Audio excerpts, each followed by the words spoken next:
Welcome to another episode of Roll Up a Poet. So get your blunts rolled and your drink poured.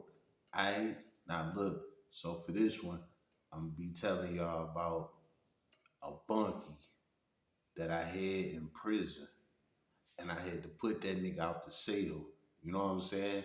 How about that? All right. Now let's go ahead and jump in that time capsule to around the time when this happened. This was 2012, 2013. So I was like 23, 24, somewhere around that time, right?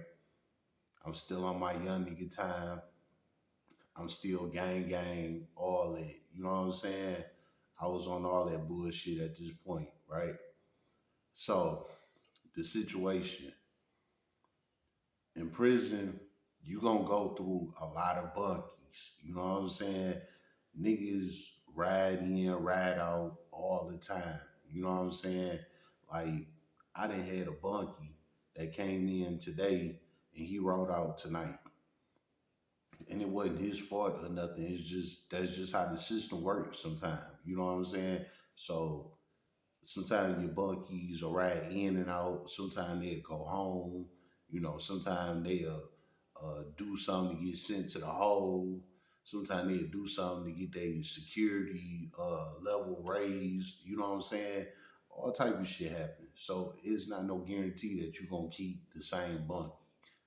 But what is a guarantee is that you're gonna run through a numerous amount of bunkies. That's a guarantee. You know what I'm saying?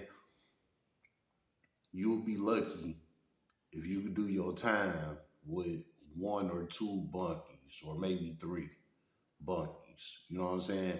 Other than that, for the most part, you gonna run through a lot of bunkies during your prison journey. You know what I'm saying? That's just how this shit go. So anyway, that was the situation, right? I get to prison.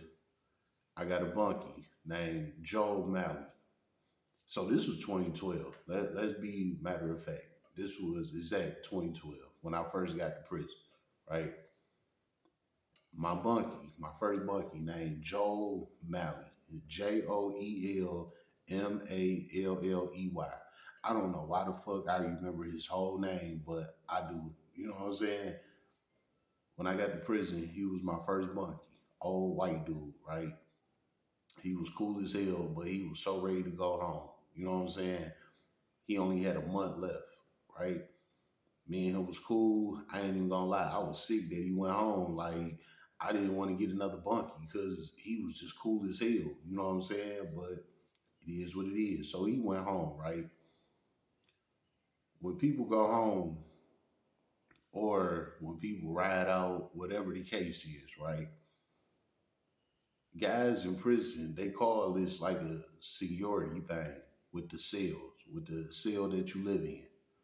So basically, whoever been in that cell the longest is the like more superior to that cell. They like run the cell type thing. You know what I'm saying? So basically, they call the shots on who get the top bunk or who get the bottom bunk. You know, things like that. So at this point, my bunkie he went home.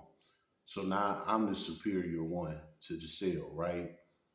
So now I'm jailing. I'm learning how this shit go. I'm the superior one to the cell.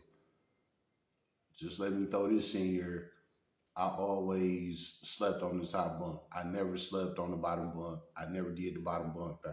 You know, number one reason why I never did bottom bunk, cause you could wake up and a nigga literally can be standing over you jacking off. And if you on that bottom bunk, you don't got no choice but to wake up to this nigga meat in your face. You know what I'm saying? Not saying that it did happen or nothing like that, but this type of shit, it can happen in prison, you know. So I wasn't never too quick to have a bottom bunk. I was always cool with being on top. So just in case if a nigga is doing something weird around you, by the time you open your eyes, at the most, the nigga will be staring at you in your face because the top bunk is so high, but the bottom bunk is real low. So if you on the bottom bunk and the nigga do something weird around you, it's gonna be in your face. You know what I'm saying? So I was always cool with having the top bunk. So whatever bunkies that came into my cell, if they like bottom bunk, we was jamming because I didn't do the bottom bunk, right? So that was my superiority. Damn, is that a word? I just made up another word. Superiority. You know what I'm saying? How about that? I'm more superior to the wrong, right? So my rule is I get top bunk, right? So I ran through about 3 or 4 bunkies. They rolled in, rolled out, went home, shit like that, right? All right, so I get around to like bunkie number 4, right? This little young guy. Like I said, I was young. I was still in like my early 20s, you know. This guy, he might have been 20, 21. He was like just a little bit younger than me, you know. Young black guy around my size, you know. Okay.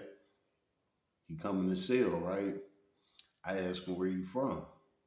He said you from Detroit. Oh, okay. What side of town you from? He said the west side. Oh, okay. What hood you from? He say Brightmo.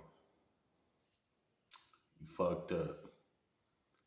You can't never come across me and say you from the west side, and you can't never say you from one of these 3 hoods. West 7 Mile, Brightmo, or West Warren. You cannot name one of them 3 hoods around me, and you not really from there.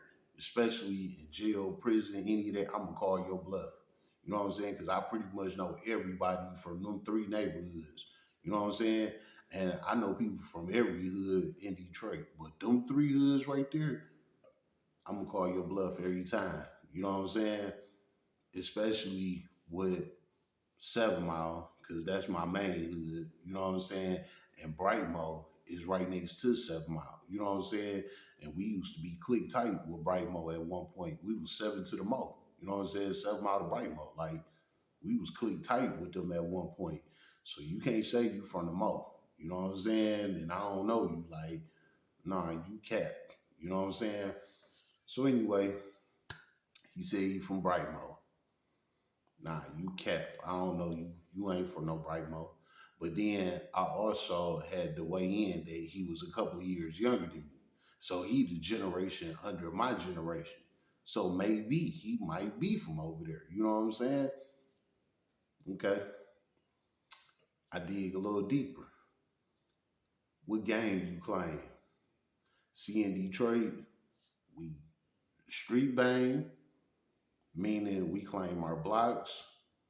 We hood bang, meaning we claim whatever hood we from, that main road, we claim that too, and we gang bang.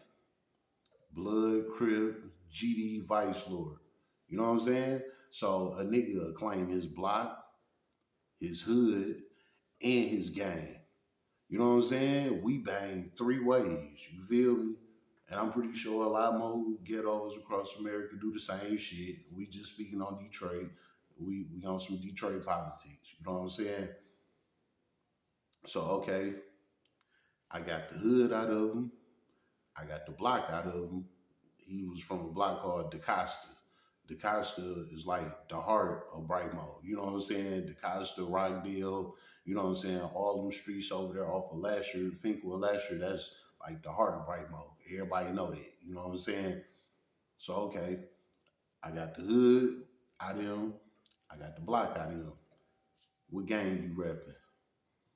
You know what I'm saying? The nigga said he was a blood. Ball business. Why you say that, Mr. Roll Up? Ain't no bloods in Brightmo. Brightmo is strictly GDs. And I'm not saying that because I'm GD. I'm keeping it a band. I didn't did video and live about the Detroit streets and how this hood Crips and this hood GDs, this hood Bloods, this hood Vice Lords. I did all of that shit. And if y'all want to go back and check it out, y'all will see Brightmo is a straight GD hood.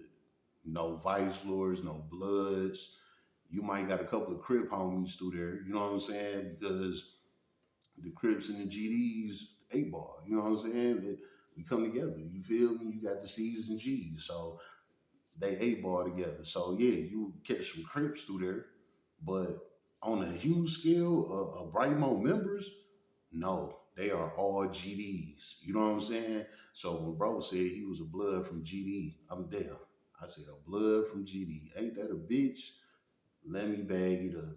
Because bloods and GDs don't mix. No disrespect, but there's no collab on it. You know what I'm saying? When bro said he was a blood from Brightmo, I knew he was bold business then. You know what I'm saying? So I was like, yeah, this nigga a little shady. I don't fuck with him. I don't like him. But we got a jail.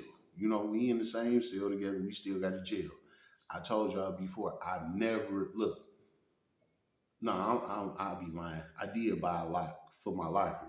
When you go to prison, you have to buy a lock for your locker because people are going your locker and steal your shit, your commissary, your clothes, your shoes, your MP3 player, any little personal shit you put in your cell. People can run up in there and steal your shit. You know what I'm saying? So they recommend you buy a lock pad off the commissary and put a lock on your locker. My 4 years, I had bought a lock. I never locked my locker in 4 years. Never. I was on it. You know what I'm saying? How about that? Real shit. On my kids, I never locked my locker. My locker always been open. You know what I'm saying? And with my bunkies, basically, if you came into my cell, you was good. I had everything. I I topped off commissary every time it came around. I had MP3 player with over 300 songs on it. I had a TV. You know what I'm saying? I got all the commissary, clothes, shoes. I even had the moccasin shoes in prison. You know what I'm saying? Like I was straight. My people loved me. I had everything. You know what I'm saying? So I didn't need a want for anything, literally. You know what I'm saying? Like real G shit. So if I had a bunkie that didn't have anything, I'd leave my locker open to him. Leave my locker open to him. You need some snacks, you want to make you a little cook up, you need a noodle or something, you can go ahead and hit my locker. I ain't tripping. We in the same cell together. You know what I'm saying? And that's how I was with the majority of my bunkies. You know what I'm saying? Never nobody tried to go on my shit and get down on me or none of that. You know what I'm saying? It was just about respect. But for this guy right here, the blood from Brightmouth, right? With all that being said, like I said, I used to just leave my locker open because that was just me. You know what I'm saying? I wasn't worried about nobody sliding up my cell, breaking in my shit, nothing. Like it was like that. You know what I'm saying? And to my bunkie in my cell, you had it. I left my motherfucking locker open. You know what I'm saying? So anyway, with that being said, my bunkie knew how I was. I let him watch my TV. I let him ride my MP3 player. All of that shit. I gotta buy new batteries for my MP3 player. I'm cool. I got it. It's nothing. You know what I'm saying? I'm buying the batteries and shit. All of that. I'm not charging my bunkie or nothing. That nigga play my MP3 player all day, burn my batteries out. I put some new ones in there. You know what I'm saying? Like I was one of them kind of bunkies. You know what I'm saying? Like I was cool as hell. So with all that being said, the blood from Brightmo, right? He getting acquainted with people on the yard at this point. So he like a couple of days in, right? He come across this one guy named JP. JP is his homeboy from the world. You know what I'm saying?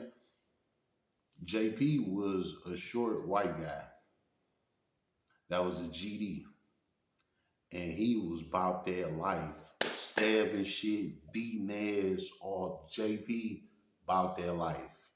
You know what I'm saying? No cap. JP about that motherfucking life. You know what I'm saying? He looked like a gangster version of Justin Timberlake. Swear to God. Swear to fucking God. JP, no games. You know what I'm saying? JP, big GD. He was loyal to the soil. You know what I'm saying? And I told y'all I was the second on the yard. You know what I'm saying? So I'm superior to him. So JP always came and, hollered at me about whatever was going on, any gangster business, anything. And half the time he'd come to me with his head down. You know what I'm saying? Like, he real life had major respect for me. You know what I'm saying? He always shook up with me, all of that shit. You know what I'm saying? So JP was one of the homies. He was a gangster. You know what I'm saying? Well, my bunkie bumped into JP, and like I said, they was homies from the world.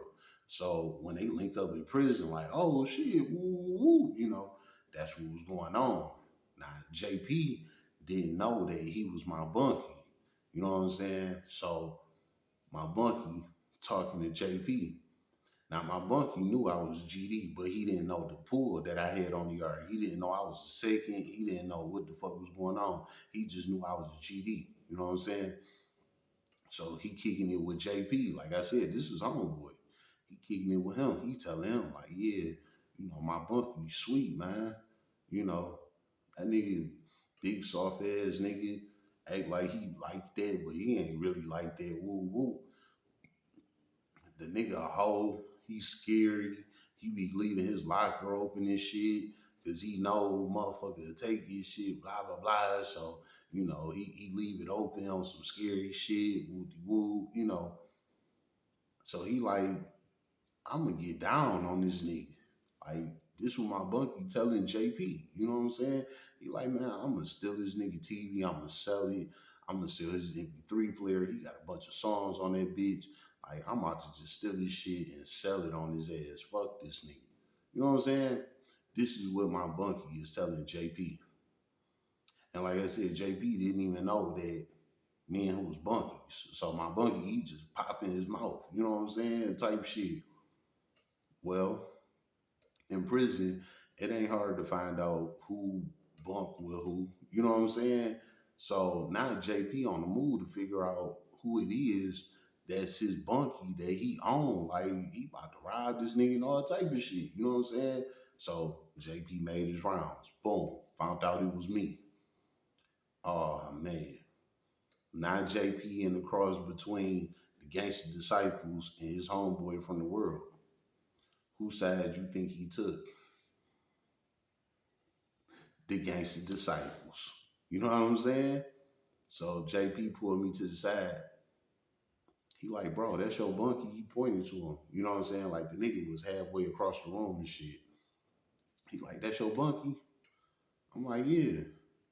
He like, man, let me tell you something. He like, that's my boy. I fuck with him from the world. We did a lot of shit. But he like, listen, he trying to rob you on some real gangster shit. You know what I'm saying? He shook up with me real quick. He like, on the G, I ain't gonna play with you, none of that. You big on me. Woo woo. He like, my man Shady, he talking about getting you. You know what I'm saying? I'm like, nigga, what? He like, bro, I swear to God. He was like, I had to come tell you on some gangster shit. He like, I don't fuck with dog no more. I cut him off, you know what I'm saying? But I had to relay that on you, you know what I'm saying? Because this nigga in your cell talking about getting down on you, you know what I'm saying? And I know JP wasn't lying because I didn't see him talking to JP. Like I said, JP didn't know that he was my bunkie, but I didn't caught them niggas kicking it, you know what I'm saying? So I know JP ain't capping, you know? I'm like, straight up. I'm like, all right, I'm gonna deal with him, So they lock you down in your cell numerous times a day, right? So this is one of them times we got locked down in the cell during that day. They sent us to the cell. I'm in the room waiting on my bunkie to come in, right? As soon as he came in, they lock all the cell doors when they lock you down. You just hear them all clinking all around the whole hallway. Clink, clink, clink, clink, clink. I mean, doors locked. And then when you hear them unclink, clink, clink, clink, I mean, doors unlocked type shit, right? Well, we hear them all clinking. Lock the doors. Close your door. It automatically lock when you close the door in. You know what I'm saying? But when they hit them locks, that means close your cell door. You know what I'm saying? So you hear the clinks. Clink, clink, clink, clink, clink. It's time to close that door. So my bunkie step in, close the door. We locked in. So now I could tear his ass off. You know what I'm saying? And ain't nobody gonna know shit, right? Okay. Well, we locked in. When they lock you down in your cell like that, it's usually anywhere from about 30 minutes to an hour. They lock you down. That it's just prison politics. You know what I'm saying? So when my bunkie came in there, I got right on his ass. You out here planning on robbing me, getting down on me? Oh no, bro, that ain't me. I wasn't on there. Woo. Nigga, your man's told me, nigga, you trying to get down on me and I let you ride my MP3 player all day with no problem. I let you watch my TV with no problem. I let you go in my locker. You can have whatever the fuck you want in that bitch. I don't charge you anything. The nigga didn't have nothing. You know what I'm saying? So whatever he was eating was coming out my locker. And I never charged him for nothing. I never looked at him funny. I never said nothing to him. It was open to him. You know what I'm saying? So it just fucked me up that I'm out here giving my shit away for free like that. You know what I'm saying? On the love, you know, and you going behind me calling me sweet, talking about you gonna ride me. You know what I'm saying? So I'm presenting all this to him. Like, nigga, I know everything you was saying. You know what I'm saying? When I did that, it was a look of shock over his face. Like, damn, like you really know what I was saying. Like he was fucked up. You know what I'm saying? You know, knuckled up. I went for it. Let's get it, nigga. You know what I'm saying? Straight squared off. Come on, let's get it. He bitched up instantly. He ain't want no smoke, none of that, right? So I let my guard down. I was like, you know what? I don't want to box your ass up anyway, because I'm gonna go to the hole if I fuck you up in this cell. You know what I'm saying? So I'm like, cool, I'm glad you did bitch out. So I'm like, check this out. When they unlock them cell doors, take your bag and go sit on base. Man, let me break that down to you about making your bunkie go sit on base. If you don't got no rank in prison, this would be the quickest and easiest way to get you some rank in prison. Is if you can put your bunkie out your cell.